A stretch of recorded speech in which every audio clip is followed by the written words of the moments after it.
Pertanyaan tentang kematian Yesus sering muncul dalam hati orang percaya maupun pencari kebenaran. Bagaimana mungkin Yesus yang adalah Allah bisa mati? Bukankah Allah itu maha kuasa, tidak terbatas oleh waktu, bahkan kekal adanya? Untuk memahami hal ini, kita perlu melihat Alkitab secara utuh, khususnya dalam terang inkarnasi, karya penebusan, dan natur Yesus Kristus. Yesus adalah Allah yang menjadi manusia. Alkitab menegaskan bahwa Yesus adalah firman Allah yang kekal. Yohanes 1:1 berkata, "Pada mulanya adalah firman. Firman itu bersama-sama dengan Allah dan firman itu adalah Allah." Namun ayat 14 menjelaskan, firman itu telah menjadi manusia dan diam di antara kita. Di sini tampak bahwa Allah melalui Yesus Kristus sungguh-sungguh masuk ke dalam dunia sebagai manusia sejati. Dengan menjadi manusia, Yesus mengambil keterbatasan tubuh jasmani, yang berarti ia bisa merasakan lapar, haus, lelah, sakit, bahkan kematian. Namun, ini tidak berarti keilahiannya hilang. Yesus tetap Allah sejati, tetapi juga manusia sejati. Inilah misteri iman Kristen. Yesus memiliki dua natur Allah sejati dan manusia sejati dalam satu pribadi.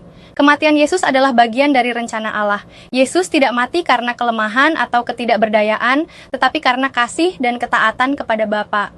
Yohanes 10:18 menegaskan, "Tidak seorang pun mengambil nyawaku daripadaku, melainkan aku memberikannya menurut kehendakku sendiri. Aku berkuasa memberikannya dan berkuasa mengambilnya kembali." Kematian Yesus adalah penggenapan nubuat perjanjian lama, seperti Yesaya 53:5. Tetapi dia tertikam oleh karena pemberontakan kita, dia diremukkan oleh karena kejahatan kita, ganjaran yang mendatangkan keselamatan bagi kita ditimpakan kepadanya, dan oleh bilur-bilurnya kita menjadi sembuh. Kebangkitan sebagai bukti kuasa Allah. Yesus tidak hanya mati, tetapi ia bangkit pada hari yang ketiga. Kebangkitan ini menjadi bukti bahwa maut tidak berkuasa atasnya. 1 Korintus 15:20 menyatakan, "Tetapi yang benar ialah bahwa Kristus telah dibangkitkan dari antara orang mati sebagai yang sulung dari orang-orang yang telah meninggal." Kebangkitan ini menunjukkan bahwa kematian Yesus bukanlah kekalahan, melainkan kemenangan atas dosa dan maut. Jika Yesus tidak benar-benar mati, maka kebangkitannya juga tidak akan nyata. Justru karena ia sungguh mati, maka kebangkitannya memiliki makna yang penuh kuasa. Makna bagi orang percaya, kematian Yesus bukan sekadar peristiwa sejarah, melainkan pusat iman Kristen. Melalui kematiannya, kita menerima pengampunan dosa dan hidup yang kekal.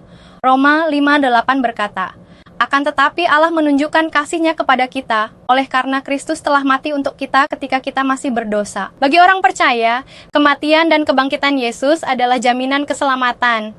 Yesus yang adalah Allah rela merendahkan diri, masuk ke dalam penderitaan manusia, dan mati menggantikan kita. Inilah kasih yang terbesar dan pengharapan yang teguh bagi setiap orang yang percaya kepadanya. Kesimpulan, Yesus bisa mati karena ia sungguh-sungguh menjadi manusia, meskipun ia tetap Allah sejati. Kematiannya adalah bagian dari rencana Allah untuk menebus dosa manusia. Keilahiannya tidak mati, melainkan tubuh jasmaninya yang mati di kayu salib. Tetapi pada hari ketiga, ia bangkit membuktikan kuasanya atas maut.